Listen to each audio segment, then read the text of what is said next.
Jim Feig, your master photographer, back to you from South Bridge Street Live. Today I want to talk about taking some photographs. This is my photo of the week, and I want to talk about catching the moment, getting that perfect expression on your subject's face when you photograph them. Look at this picture on the wall, for example.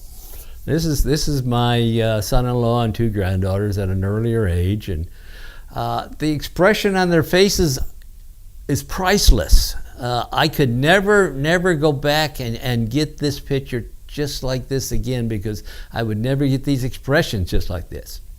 How do you catch that precise moment, that perfect moment when all the expressions are right, when that expression is just where you want it? That's what I want to talk about a little bit today. And so let's go ahead and notice this picture again. We need to catch the action at the precise moment and at the precise time. This could be action or expressions. It could work either way. I'm talking about expressions today, but it will apply to actions as well. Get that priceless expression in your photos and they'll be much better. Well, how do we do that? How do we do that? Well, let me go back and talk about a photographer. His name was Arthur Feig. Arthur Feig. In the photo circles, he's better known as Feig. Feig took most of his photographs during the 1930s, 1940s. He roamed the streets of New York City taking photographs to sell to the newspapers and the magazines of the era. Made a good living at it because he was such an excellent photographer at catching the precise moment where the action was at its peak, or the precise moment when the expression was exactly where you wanted it. And how did he do that? Well, let's talk about the equipment he used a little bit. He didn't have one of these modern digital cameras that you press the shutter button down and it takes 20 photographs and you pick out the best one. He didn't have a camera that was doing everything automatically. He worked with a speed graphic camera. That was a box about 10 inches square. You opened up the front, it folded down, the lens came out on a bellows, so you had the box with the lens sticking out the front on a bellows. It had a focusing rail and a little split image focusing viewfinder on the side. You'd peek through that and you could barely see anything, but you were supposed to focus with that. If you wanted to change film, you didn't have a film card that held 1,000 shots. He used a film pack that slid into the back of the camera, and he would buy some that usually had somewhere between 6 and 12 sheets of cut film stacked in there like a deck of cards, and he would shuffle those as he took his photographs. So at most he had 12 photos, and then he had to reload. Everything was manual. There were no batteries in this camera. Everything was manual. He'd set his aperture on a little ring on the front of the lens. The shutter on this thing was classic. It was an old focal plane shutter.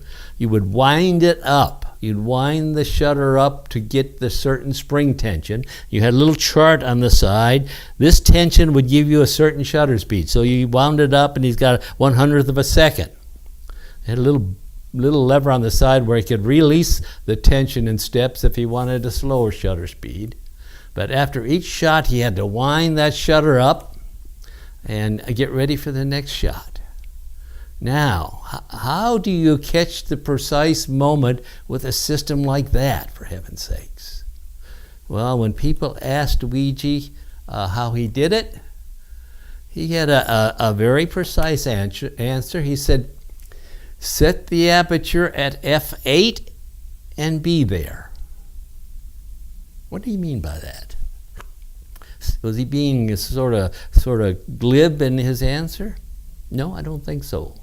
He had a perfect answer there for getting the precise timing on his photographs. Let's see first. Set the camera aperture at f8. That would give you a good depth of field. Everything would be in focus from about 9 or 10 feet to infinity. So he essentially now had a camera he didn't have to worry about focusing. Also, at that aperture, it gave him an adequate shutter speed in sunlight, even with the slow films he was using, so that he could stop little action. He could, in bright sunlight at f8 with the films he was using, he could be shooting at about 100th of a second.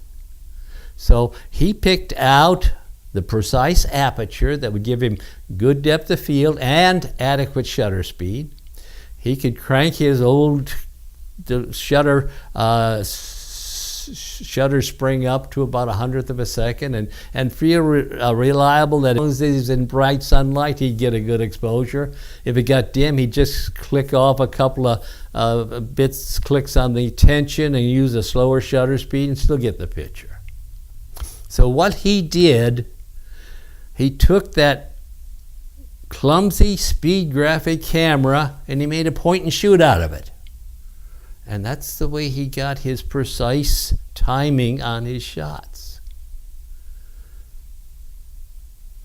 The other thing he said is be there. And this is important too. Be ready to shoot. Watch your subject. Watch for the peak action. Be ready to catch that expression when it's there.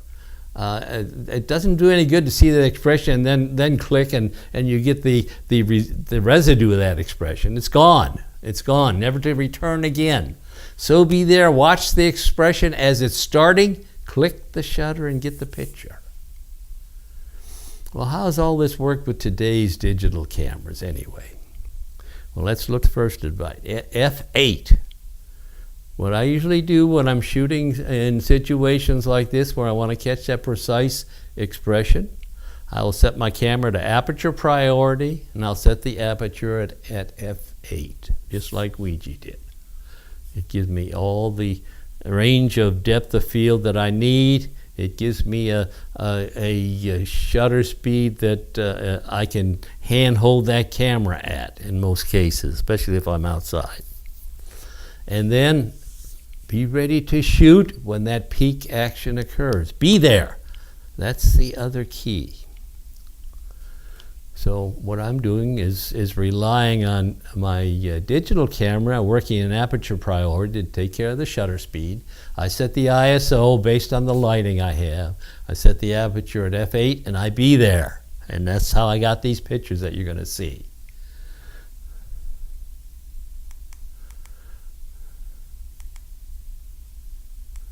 Okay, let's look at this picture on the board again.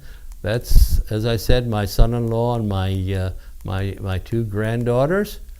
Now, let's change pictures. Let's look at what happens if you're too slow, if you stop and fuss with your subjects. You're trying to make all your subjects smile and be happy. Look at this picture with the 5 girls in it. These are my daughters and granddaughters. I've got 3 daughters and 2 granddaughters in that picture. And look at the forced expressions on their face. I'm trying to get them to smile, to look happy, and they've got a sort of a fake smile. You can tell by their looks they're tired of fooling around with Dad. They want to get off and do something else. So don't belabor the subject. When you see the expression, shoot. That might be as soon as the subject looks at you. Be quick with your camera. Okay, here's an example of being quick with your camera. The timing is right. You see 2 individuals. This is my daughter and my granddaughter. They're all dressed up for winter. We were going out to look at whooping cranes, but notice the expressions, both of them. I caught them just as they were relating to one another. And I got both expressions exactly where I want them. Here's another example. You can catch someone in a happy mood. This is again my granddaughter at a younger age. Look at the expression on her face. Happiness written all over it. Catch the happy expression when you want. You can also, in the next photo, catch the pensive expression. Same girl, Same girl, now she's sad and pensive. And catch those expressions too, they're important. You don't always need a happy face in your picture. Catch kids at play. That's another interesting thing, trying to get the timing right. When the kids are playing and active, you're working with both their motion, they're moving around, running around, and you're working with their expression as well. You've got to catch both things at the peak. This is my granddaughter riding her bike and riding it without any hands, and showing you the college she's going to go to, and really living it up. Kids at play. Good challenge for catching the right expression. And you can catch them clowning around.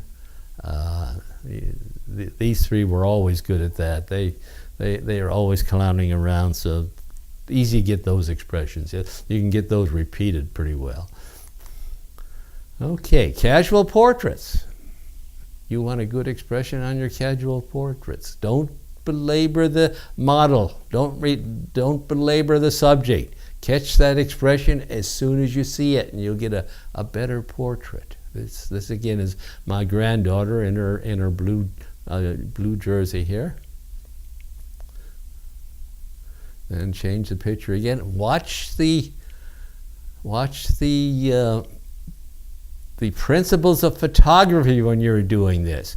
Composition, proper exposure, proper focusing, and all this. You don't want to take a portrait of your daughter with an iron fixture, an iron structure coming out of her head any more than I do. But there it is, right there. Watch your background. Watch your background. Follow your principles of photography, and you'll get better pictures. And here's one that somebody took of me, and they caught the right expression. They did a good job. This was taken by our illustrious leader, Ingrid Sparkman, when she was doing her 365 Victoria series. She does a good job with catching the right expression, and that 365 Victoria is a good collection of good expressions. If you can coerce her into showing it to you sometime, you'll get some good examples. Finally, I have emphasized catching the expression on the face of the people. You could say the same thing about action. Watch for the peak action and shoot your photograph when the action is at its peak. Be ready for it. As Ouija would say, be there. Be there. F8 and be there. It works for expressions. It works for action. Okay, 3 things. Have your camera ready. Have it all set up. Aperture, shutter, aperture, and ISO should be preset when you're trying to do something like this. If you're working in aperture priority, if you're working manual, well then you've got to also bring the shutter speed in. But have the camera ready. Know your lighting. Know your subject. Practice timing. That's the best advice I could give to the budding photographers. Practice timing to catch the expression or the action at the precise moment. It's very important, and you'll have better photographs. Timing is key. Practice is key to good timing. So go out and practice. Go out and take photographs. This is Jim Feig coming to you from South Bridge Street Live. I'll see you again next time.